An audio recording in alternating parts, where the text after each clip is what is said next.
Merci les enfants d'être venus. C'est toujours un grand plaisir de travailler avec vous dans le cadre de l'école, tout ça. Et donc, nous avons réalisé ensemble un très beau projet.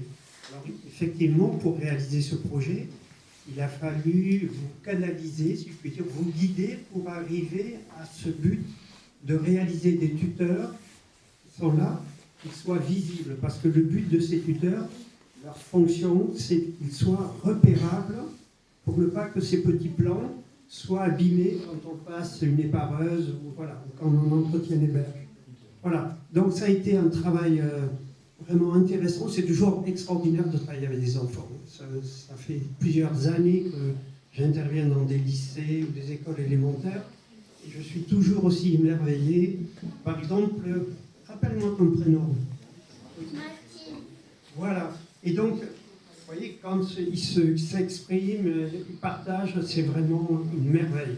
C'est notre avenir et c'est bien que ce programme de sensibilisation soit développé au niveau des enfants. Bon, il y a eu un paramètre qui était aussi le côté land art, artistique, et donc une sensibilité artistique et aussi une sensibilité de prise de conscience que la nature, c'est vital, vital pour nous tous. Présent, à venir. Donc voilà, ça ce sont des éléments.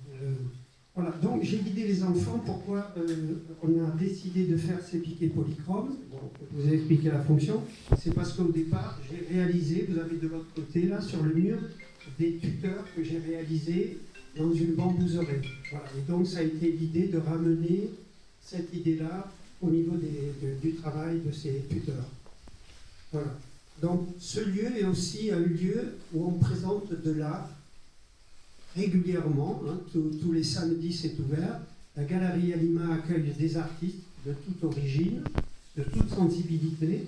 Et la prochaine exposition, alors, cette exposition des travaux des enfants vont durer ce samedi, toute la journée. Ensuite, les 2 samedis qui suivent,